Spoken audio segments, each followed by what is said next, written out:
Capítulo 18. Tendo uma vida em comum. Cada um de vocês faz parte do corpo de Cristo, e vocês foram escolhidos para viver juntos em paz. Colossenses 3,15. Como é bom e agradável que o povo de Deus viva unido, como se todos fossem irmãos. Salmos 133, 1.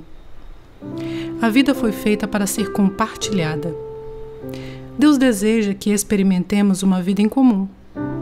A Bíblia chama comunhão essa experiência compartilhada.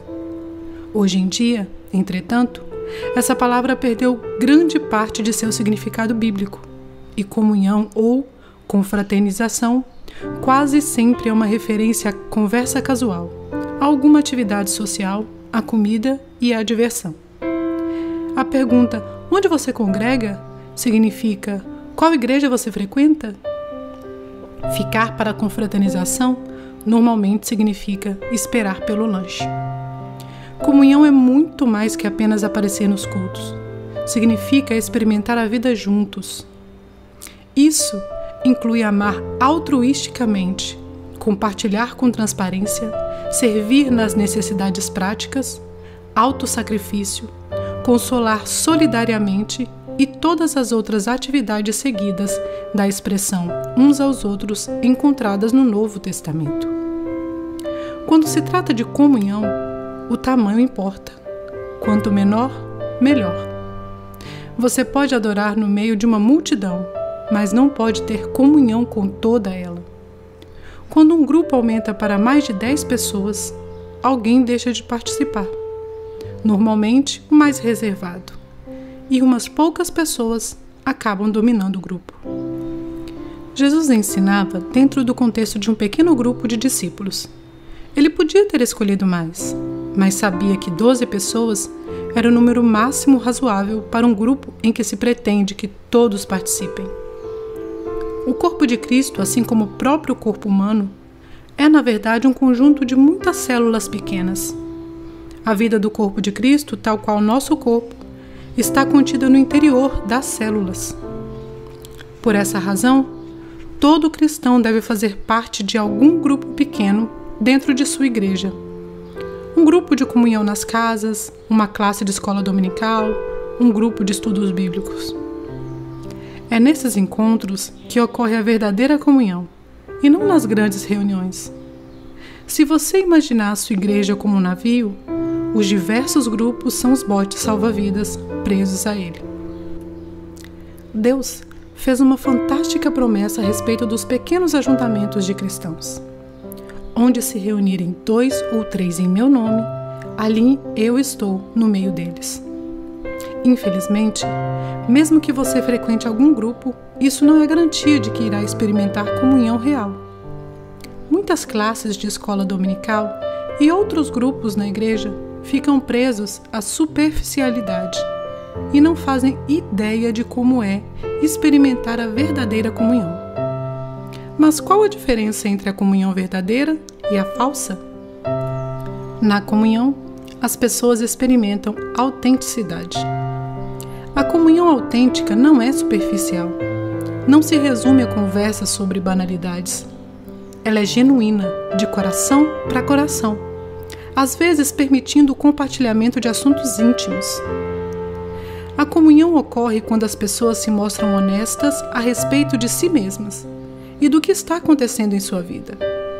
Elas dividem mágoas, revelam sentimentos, confessam falhas, dão a conhecer dúvidas, admitem medos, reconhecem suas fraquezas e pedem ajuda e oração. Autenticidade é exatamente o oposto do que você encontra em algumas igrejas. Em vez de uma atmosfera de honestidade e humildade, há uma conversação fingida, encenada, politiqueira, superficialmente educada e frívola. As pessoas vestem máscaras, mantêm a guarda e agem como se sua vida fosse bem-sucedida em todos os aspectos. Essa atitude decreta a morte da verdadeira comunhão. Somente quando somos sinceros sobre nossa vida é que experimentamos a real comunhão.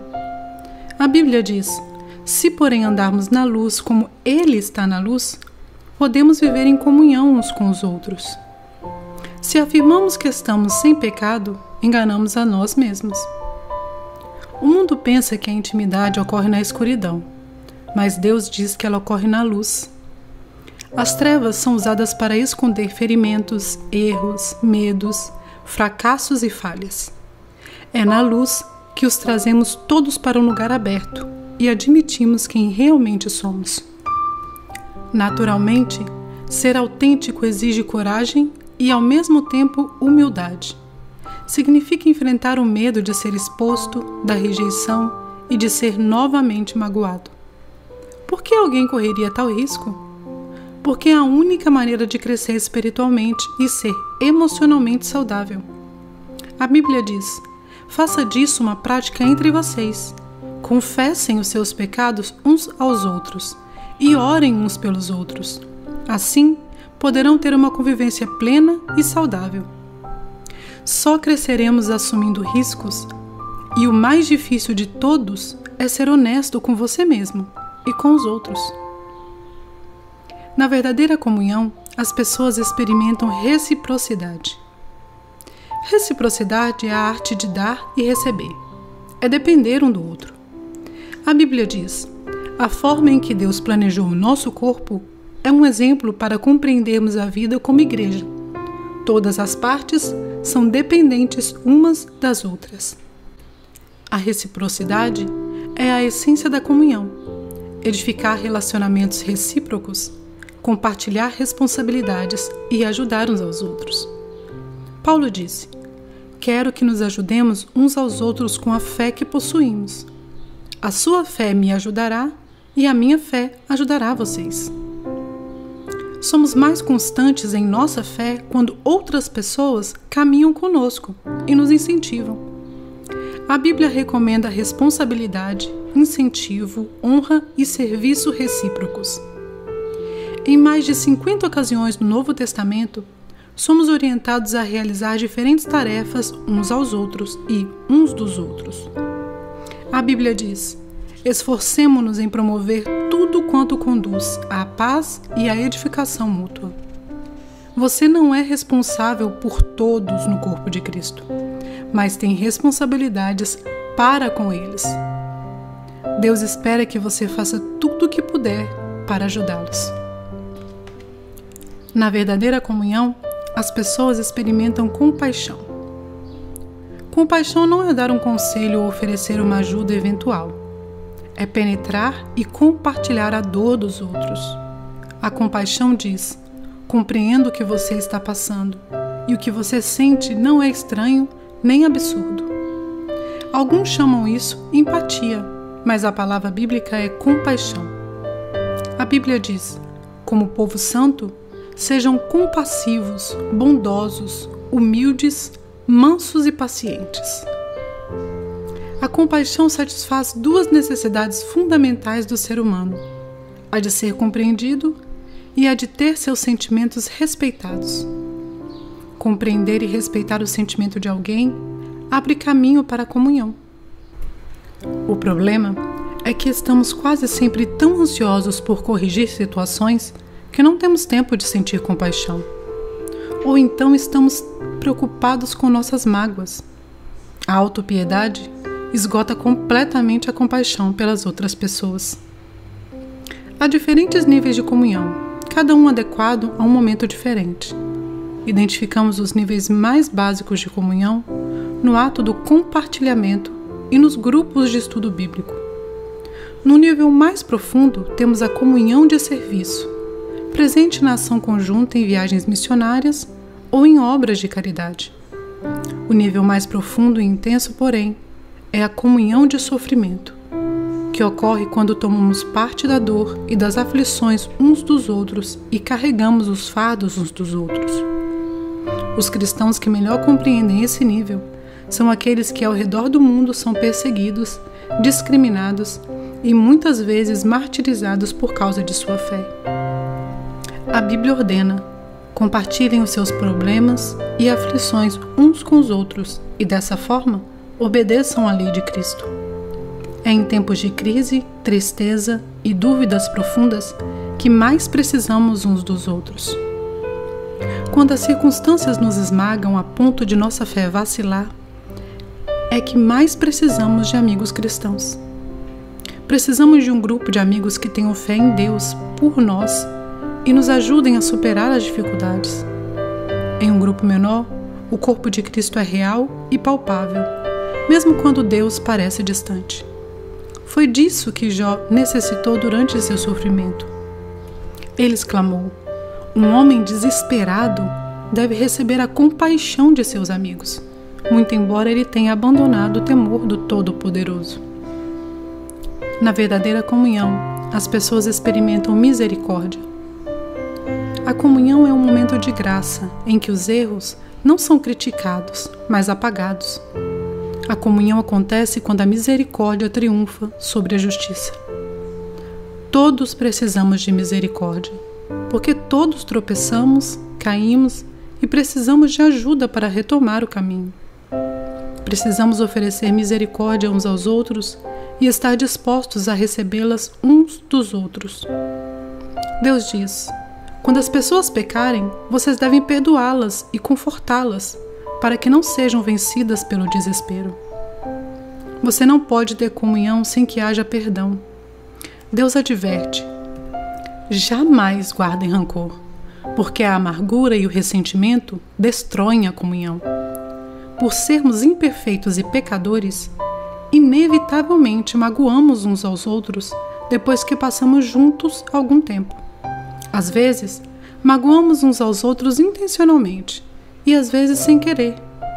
Mas de qualquer maneira, faça necessário uma enorme quantidade de graça e de misericórdia para criar e manter a comunhão.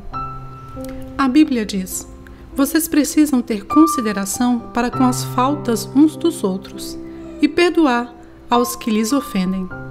Lembrem-se, o Senhor perdoou vocês, por isso vocês devem perdoar uns aos outros. A misericórdia de Deus para conosco é um estímulo para que sejamos misericordiosos uns com os outros. Lembrem-se, jamais lhe será pedido que perdoe alguém mais do que Deus já lhe perdoou. Sempre que for magoado por alguém, você terá uma escolha a fazer: usar sua energia e seus sentimentos para buscar vingança ou para encontrar uma solução. Você não tem como optar por ambas as coisas. Muitos relutam em praticar a misericórdia porque não sabem a diferença entre confiar e perdoar. Perdoar é esquecer o passado. Confiar tem relação com o comportamento futuro. O perdão deve ser imediato, tenha ou não a pessoa pedido por ele. A confiança é reconstruída com o decorrer do tempo. Confiança exige antecedentes. Se alguém o magoa repetidamente, Deus lhe ordena que perdoe imediatamente, mas não espera que você volte a confiar imediatamente, ou que continue permitindo que tais pessoas o magoem. Elas devem mostrar que mudaram com o tempo. O melhor lugar para restaurar a confiança é no contexto de apoio mútuo, de um grupo que promova tanto o encorajamento quanto a responsabilidade mútua. Você experimentará muitos outros benefícios ao fazer parte de um grupo da igreja comprometido com a verdadeira comunhão. Trata-se de algo essencial à vida cristã e não pode ser ignorado. Há mais de 2000 anos, os cristãos vêm se reunindo regularmente em grupos para buscar comunhão. Se você nunca fez parte de um grupo ou de uma reunião como essa, não sabe o que está perdendo. No próximo capítulo, veremos o que é necessário para criar esse tipo de comunidade com os outros fiéis. Mas espero que este capítulo o tenha deixado ansioso para experimentar a autenticidade, a reciprocidade, a compaixão e a misericórdia da verdadeira comunhão. Você foi criado para viver em comunidade. 18º dia. Pensando sobre meu propósito de vida. Um tema para reflexão. Preciso de outras pessoas em minha vida. Um versículo para memorizar. Compartilhem os seus problemas e aflições uns com os outros e, dessa forma, obedeçam à lei de Cristo. Gálatas 6:2. Uma pergunta para meditar. que posso fazer hoje para me unir a outro irmão de maneira mais íntima e verdadeira?